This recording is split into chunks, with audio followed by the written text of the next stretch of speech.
예수님께서는 예루살렘을 올라가시는 그 길에 이번에는 세 번째로 순환에 대한 예고를 말씀하셨습니다. 자, 더군다나 이번에는 앞선 두 번보다 훨씬 더 구체적으로 말씀하셨습니다. 그래서 예수님의 죽음이 유대의 종교 지도자들에 의해서 결정이 되고 또 이방인에 의해서 그 사형이 집행이 될 것과 또 능욕받으심에 대해서 아주 자세하게 말씀하신 것입니다. 근데 이미 이 세 번째로 자세하게 말씀하시기 전부터 예수님이 앞서서 걸어가시는데도 뒤따라가는 제자들은 이미 놀래고 있고 두려워하고 있었던 상황입니다. 왜냐하면 지금 분위기가 심상치가 않기 때문이죠. 예수님께서 계속해서 나 죽는다 계속 말씀하시고 또 돌아가는 어떤 그런 상황이나 이런 분위기가 심상치 않아서 안 그래도 지금 이거 괜찮은 거 맞아 이러고 있는데 예수님이 세 번째로 죽음과 부활에 대해서 더 구체적으로 말씀을 하셨기 때문에 아마 제자들의 그 마음이 굉장히 더 심란해졌을 것입니다.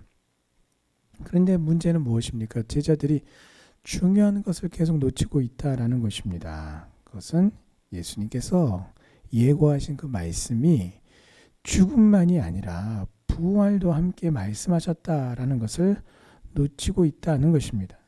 자, 분명히 이 예언하시고 예고하실 때마다 죽을 뿐만 아니라 3일 만에 다시 살아난다라고 말씀을 하셨습니다. 그렇다면 왜 제자들은 이렇게 죽음뿐만 아니라 죽으심과 사흘 만에 다시 부활하심에 대해서 말씀하시는데도 왜 두려워하는 것일까요? 자, 여러 가지 이유가 있을 수 있습니다. 여러 가지 이유가 있을 수 있지만 그 모든 것들은 부수적인 것들이고 가장 근본적이고 또 가장 크고 핵심적인 그들이 두려워하는 이유는 다름이 아니라 예수님의 부활의 약속의 말씀을 믿지 못하고 오직 죽으신다라는 사실에만 집착하여서 두려움에 사로잡혔기 때문입니다. 자, 예수님을 구주로 믿는 오늘 성도인 우리 역시 이 세상에서 우리가 믿음으로 살아가다가 우리가 오늘 이 제자들처럼 두려워하고 놀라는 때가 있습니다. 담대하게 살지 못하고 새가슴이 될 때가 있다라는 거죠. 왜 실패를 두려워하게 되고 왜 세상의 박해와 죽음에 대해서 두려워하는 것일까요? 왜 세상의 박해를 두려워하지 않는다라고 생각하면서도 왜 믿음으로 결단하고 그 결단대로 행하는 것을 왜 우리는 두려워하고 겁내하는 것일까요? 왜 주저하는 것일까요? 왜 늘 결심만 하면서 실질적으로 그 삶 속에서는 그 말씀대로 우리가 행하지 않는 것일까요? 예수님은 자기를 부인하라 라고 말씀하셨어요. 결국은 자기를 부인하는 자기 죽음에 대해서 그렇게 말씀하시고 우리를 향해서 교훈하시는데도 불구하고 왜 우리는 그렇도록 두려워하고 죽기를 거부하는 것일까요? 예수를 구주로 고백하는 것은 이미 내가 주님과 함께 십자가에 못 박혀 그 죽었음을 우리가 믿고 인정하고 예수님만 의지하는 것인데 왜 우리는 이토록 죽지 않으려고 몸부림을 치는 것일까요? 그것은 바로 부활에 대해서 예수 그리스도의 말씀에 순종함으로 그 말씀대로 어떻게 나를 부인함으로 승리하는 것에 대한 이 주님의 말씀에 대한 믿음과 확신이 없기 때문입니다. 없기 때문이에요. 죽으라고? 여기서 이렇게 말씀대로 했다가는 다 끝날 것 같고 내가 손해볼 것 같고 내가 시간도 건강도 또 금전적으로 또 자존심도 여러 가지 부분들에 있어서 말씀대로 행하고 하나님의 정말 뜻대로 뭔가를 행하고자 할 때에 손해가 뻔히 보인단 말이에요. 근데 문제는 그렇게 자기를 부인하는 자기 죽음으로써 우리가 말씀에 순종함으로써 얻는 하나님의 그 승리케 하심의 은혜의 역사를 우리가 경험하면 우리가 계속해서 말씀에 말씀대로 순종하여 자기를 부인할 수가 있게 됩니다.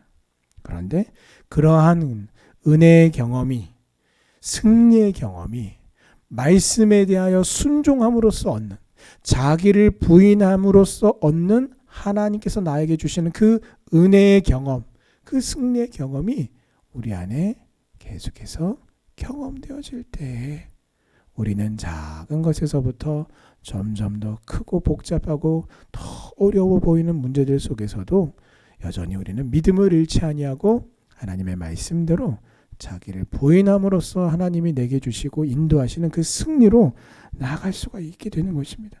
그렇게 되면 오늘 이 제자들처럼 말씀하심에도 불구하고 그 말씀이 귀에 안 들어오고 그저 죽는다는 것에만 꽂혀서 두려워하고 겁내지 않게 되고요. 않게 되는 것이죠. 오히려 하나님의 말씀을 믿는 성도, 예수님을 믿고 따르는 성도에게는 두려움이 아니라 세상이 범접할 수 없는 담대함이 충만케 되는 것입니다. 이 담대함은 하지만 언제나 여러분 내가 뭔가를 해내어서 내 안에 막 자신감이 넘치는 그런 담대함이 아니에요. 그것은 우리가 하나님의 뜻대로 행할 때에 하나님이 나에게 부어주시는 성령의 충만함으로 말미암은 담대함이라는 것을 기억해야 합니다. 제자들도 여러분 예수님이 십자가에서 죽으신 후에 어땠습니까? 그들의 모습을 여러분 이 사도행전의 기록을 보십시오. 예수님이 십자가에서 죽으셨어요. 그리고 이제 부활하시기까지 그들이 어떻게 그 시간을 분명히 예수님께서 이 순환 예고에 대해서 말씀하셨잖아요. 죽고 사흘 만에 다시 살아난다라고 말씀을 하셨잖아요. 그러면 예수님이 실제로 말씀하신 대로 십자가에서 죽으신 다음에 이 제자들이 예수님의 말씀을 온전히 믿는 믿음이 있었다면 그 죽음 이후에 죽으심 이후에 부활하실 때까지 그 사흘을 어떤 모습, 어떤 자세, 어떤 중심으로 그들이 그 시간들을 보내야 했을까요? 찬양하고 그들이 정말 하나님을 예배하며 감사함 가운데 믿음 가운데 하나님의 그 약속의 예수님의 그 말씀을 확신하며 그렇게 기다렸을 것인데 제자들의 모습은 어땠습니까? 꽁꽁 숨어서 집 바깥에도 못 나가고 문을 걸어 잠그고 두려워 벌벌벌 떨고 언제 어디서 자기들을 잡으러 올지 몰라서 벌벌벌 떨면서 있었어요. 그러다가 그들이 어떻게 바뀌었습니까? 오순절 성령을 받은 후에 부활하신 주님을 만나고 그 주님이 말씀하신 대로 오순절 성령을 받은 후에 그들은 오히려 반대로 세상의 한복판으로 나아가서 예수가 구주이심을 담대하게 선포하고 전도했다라는 어떤 것을 여러분 잊지 마시기를 바랍니다. 이것이 무엇을 의미합니까? 세상을 이기는 그 담대함이 내가 자신감이 충만해지고 이긴 경험이 많아서가 아니라 성령님께서 나에게 부어주시는 것임을 잊지 말아야 된다라는 것입니다. 그러므로 우리는 성령의 충만을 받아야 합니다. 그래서 사도 바울처럼 사망아 너의 이기는 것이 어디 있느냐? 사망아 너의 쏘는 것이 어디 있느냐라며 담대하게 믿음으로 외치며 우리 승리하는 성도님들 되시기를 주님의 이름으로 축원합니다. 자, 세베대의 두 아들 즉 야고보와 요한이죠. 이 요한과 야고보는 예수님이 이렇게까지 말씀하셨는데 이 말씀 직후에 다시 세상의 헛된 자리와 욕망을 구합니다. 3번이나 거듭해서 하나님의 말씀대로 십자가의 그 순환 당하심을 죽으셨다가 부활하심에 대해서 말씀하신 직후예요. 아니 정말 뒤돌아서서도 아니고 그 자리에서 곧바로 이어서 예수님의 정말 그 가슴을 찢어놓는 그런 질문을 지금 요청을 하고 있는 거예요.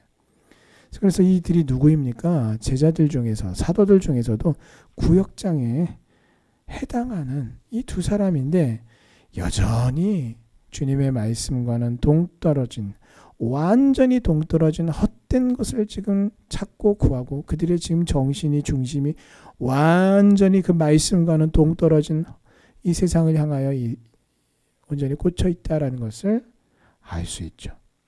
3년 동안이나 주님과 함께 하고 교육받고 받았던 교훈들이 정말 많을 텐데 이 성경에 기록된 게 전부가 아니고 이 외에도 얼마나 많은 가르침들 받았을 터인데 정말 그 모든 것들이 어떻게 해요? 주님의 입장에서 봤을 때는 보람없는 일이 되도록 만든 장본인이 바로 이 요한과 야고보란 말이에요. 자, 여기서 우리는 무엇을 알 수 있습니까? 단순히 신앙의 연조가 길다고 해서 반드시 그 사람이 신앙적으로 성숙한 것은 아니다라는 것을 알 수 있습니다. 믿음의 길에서 우리가 신앙, 예수님을 믿고 하나님을 믿는다라고 하는 이 믿음의 길에서 성장과 성숙을 위해서 어떻게 해요? 힘써야 한단 말이죠. 그 힘쓰지 않고 그저 되는 대로 사라지는 대로 흘러가는 대로 떠내려가면서 세월만 허송한 사람은 신앙의 성장을 기대하기가 어렵습니다. 오히려 반대로 믿음이 퇴보하고 미숙한 자로, 그래서 고린도전서 13장 11절의 말씀대로 신앙적인 어린아이로 남아있게 되어서 교회에 큰 짐이 되고 마는 것입니다. 신앙적으로 성장하고 성숙하기 위해서는 결코 가만히 있어서는 안 됩니다. 끊임없이 오늘 예수님의 말씀처럼 자기 자신을 하나님의 말씀에 쳐서 복종시키는 자기 부인의 훈련이 필요한 것입니다. 그래서 하나님의 말씀 앞에 자신의 지, 정, 의가 다 승복하는 훈련이 반드시 있어야 되는 것입니다. 그래야 우리가 예수님을 날마다 닮아가며 또 그 신앙이 성장하고 성숙하게 되는 것입니다.